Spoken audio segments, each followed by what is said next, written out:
আসসালামু আলাইকুম রহমতুল্লাহি ওবরকাতুহু। সম্মানিত দর্শক,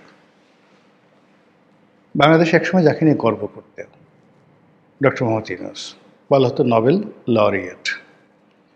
অনেকে বোঝেন না যে নোবেল লরিয়েট জিনিসটা কি, বা অনেকে আমাদের বাংলাদেশে এখনো পর্যন্ত নোবেল যে পুরস্কার, এই পুরস্কারটা কি, এটার ওজন কি, আকৃতি কি, এটা পেলে কি হয়, এটা এখনো আমাদের দেশের অর্ধেক মানুষ একেবারে বুঝেই না যে আলফ্রেড নোবেল নামক একজন বিজ্ঞানী ছিলেন।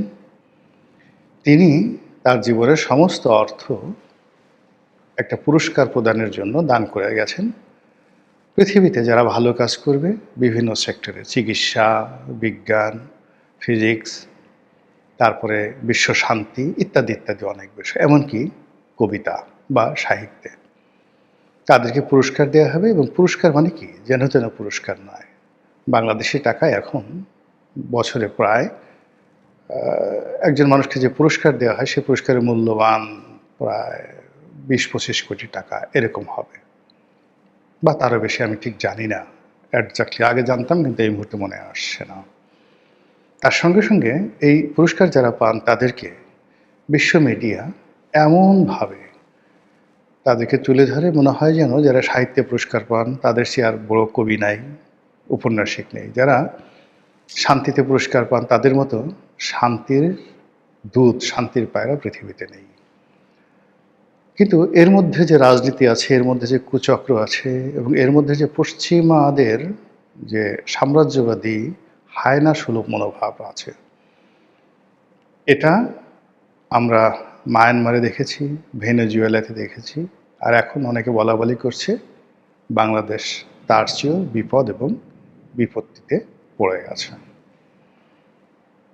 আমরা বাপু অত শুধু বুঝি না, আমাদের মধ্যে বুদ্ধি শুদ্ধিওয়ালা মানুষের সংখ্যা মাত্র 10%, আর বাকি যে 90% এর অর্ধেক হলো যাকে বলা হয় চালিয়ে নেওয়ার মতো, যতটুকু জ্ঞান দরকার, যতটুকু লেখাপড়া দরকার ততটুকুই। একজন লোক MA পাশ করেছেন জগন্নাথ বিশ্ববিদ্যালয় থেকে। এটা 86 সনের ঘটনা আমার মনে পড়ে, 1986। তো তিনি সম্পর্কে আমার আত্মীয় হন। তো একদিন দেখি যে তিনি আসছেন আমার কাছে। তো বললো যে ভাগ্নে, আজকে একটা দুঃসংবাদ আছে। একটা চাকরির জন্য গিয়েছিলাম, তো চাকরি থেকে বললো যে ইংরেজিতে একটা অ্যাপ্লিকেশন লিখো। তো আর কিছু বলেনি। তো সেটার উত্তরে সে বলছে যে আমি এটা লিখতে পারবো না। বলে কেন? বলে যে স্যার, 9-10-এ এটা মুখস্থ করেছিলাম, এখন ভুলে গেছি, এটা কীভাবে লিখতে হবে জানি না।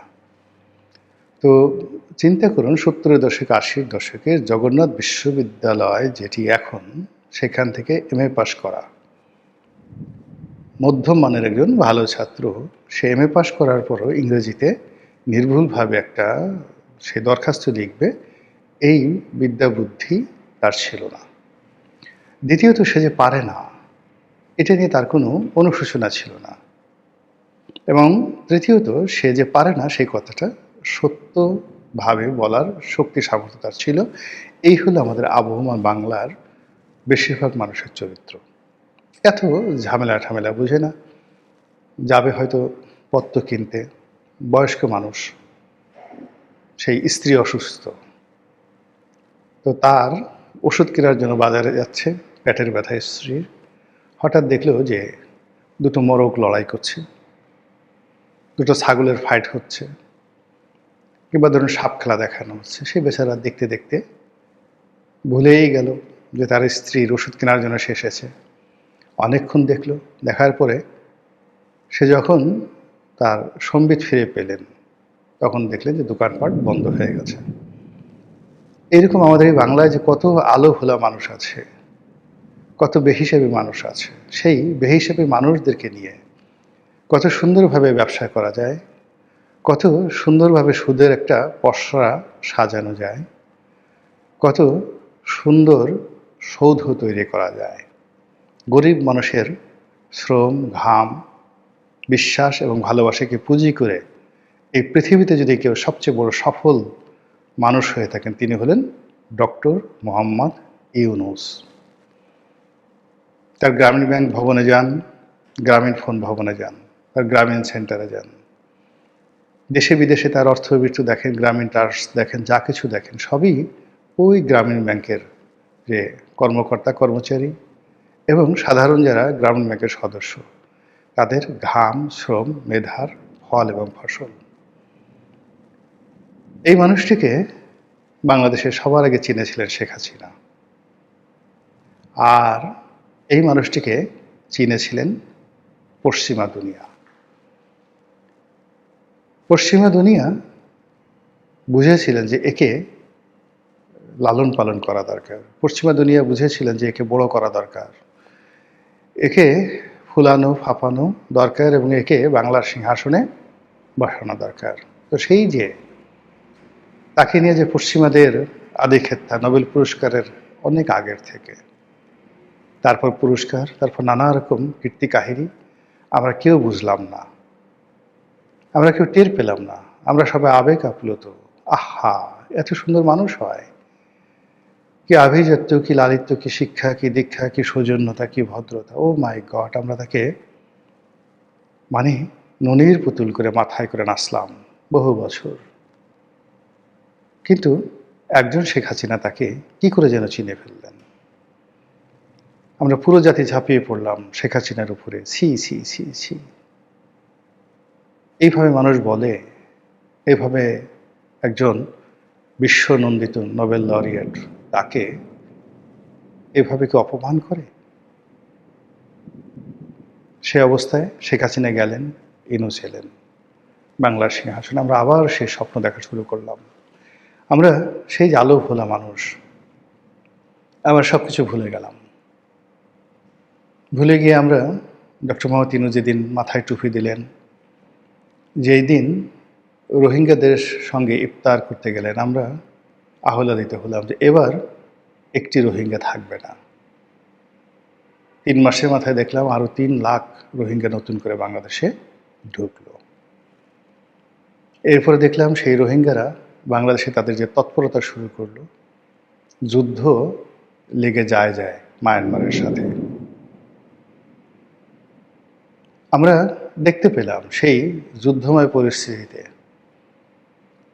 দাঁত বের করে বিদেশি শক্তিরা আমাদের কক্সবাজার, উখিয়া, টেকনাফ, সেন্ট মার্টিন, ওখান থেকে শুরু করে একেবারে চট্টগ্রাম, পার্বত্য চট্টগ্রাম, খাগড়াছড়ি, বান্দরবন, যে সকল এলাকা পার্বত্য চট্টগ্রামের অধীনে, সেগুলো পেরিয়ে একেবারে ফেনী নদীর তীর পর্যন্ত হায়নাদের নখ কিরবির কিরবির করে আক্রমণ করার চেষ্টা করল। আমরা শুনতে পেলাম চট্টগ্রাম বন্দর নিয়ে নানা রকম কথা। একটি টার্মিনাল সৌদি আরবকে দিয়ে দেওয়া হলো। সৌদি কোম্পানি কিন্তু পতেঙ্গা টার্মিনাল যেটি, আর সবচেয়ে লাভজনক যে টার্মিনালগুলো আছে সেগুলোর মধ্যে অত্যাধুনিক টার্মিনালগুলোকে দুবাই ভিত্তিক আমেরিকান কোম্পানি ডিপি ওয়ার্ল্ডকে দিয়ে দেওয়া হলো চুক্তির মাধ্যমে। আমরা দেখতে পেলাম অনেকগুলো চুক্তি হলো। এক একটা চুক্তি 20,000, 30,000, 40,000, 50,000 কত টাকার আমরা বলতে পারি না। আমেরিকার সাথে গোপন চুক্তি, নন ডিসক্লোজার ক্লোজ, আমাদের শান্তির দূত করে ফেললেন। তিনি যাবেন তার ঠিক 3 দিন আগে,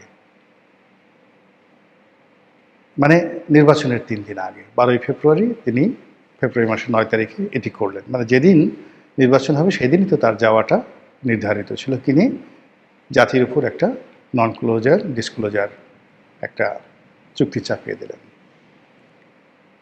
সেই চুক্তি কি তেল গ্যাস, সেই চুক্তির মধ্যে সামরিক সরঞ্জাম দিয়ে আমদানি, বাংলাদেশে মার্কিন মিলিটারি বেস কি এখানে স্থাপন করা হবে ইত্যাদি শর্তগুলো কি আছে।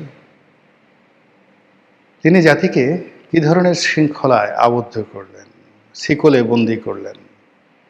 কিভাবে এই জাতির হাত পা বেঁধে দিলেন আমরা এখন পর্যন্ত জানি না। শুধু যতটুকু শুনি বা শুনেছি, আমেরিকা থেকে বিমান কেনা হবে ৩৬,০০০ কোটি। আবার বলছি, তারেক রহমান সাহেব ২০,০০০ মাইল খাল, কিলোমিটার খাল খনন করবেন। এই খালে খরচ যাবে ৪,০০০ কোটি টাকা। এরকম ৯ গুণ টাকা, ৩৬,০০০ কোটি টাকা, সেই টাকা দিয়ে বিমান কেনা হবে। আমাদের অনেকগুলো বিমান ব্যবহার করা যাচ্ছে না, বসায় বসায় আমরা রাখছি, রুট নেই। সাবেক সরকার প্রধান কিংবা রাষ্ট্রপ্রধান তারা মাঝে মধ্যে এই ধরনের বসিয়ে থাকা বিমানগুলোকে নিয়ে যেতেন ফুটানি দেখানোর জন্য। তারপর সেই বিমান ৩ দিন, ৪ দিন, ৭ দিন, ১০ দিন বিদেশের এয়ারপোর্টে বসে থাকতো। আর তারা এসে বললেন যে অসুবিধে কি, এগুলো তো বাংলাদেশে বসে থাকতো, এগুলো বাংলাদেশে বসে থাকতো, আমরা বরং এদেরকে ভাড়া করে নিয়ে, চার্টার করে নিয়ে বিদেশে যে উড়িয়ে নিয়ে আনলাম, এতে করে বাংলাদেশের পতাকা বিমানটা অনেক দিন যাবৎ নিঃসঙ্গতায় ভুগছিল।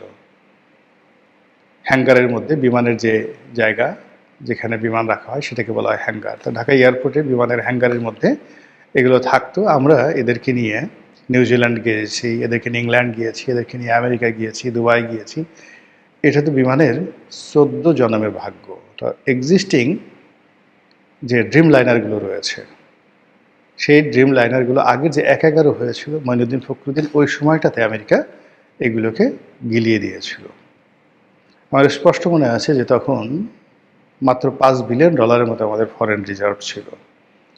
তখন এই আমেরিকার দোসররা সরকারের মধ্যে থেকে $৪.৫ বিলিয়ন এই চুক্তি করেছিল ১৬টা না ১৪টা বিমান বাংলাদেশে, বা ৮টা না কয়টা যেন বিমান বাংলাদেশে গছিয়ে দিয়েছিল ওই সময়টাতে।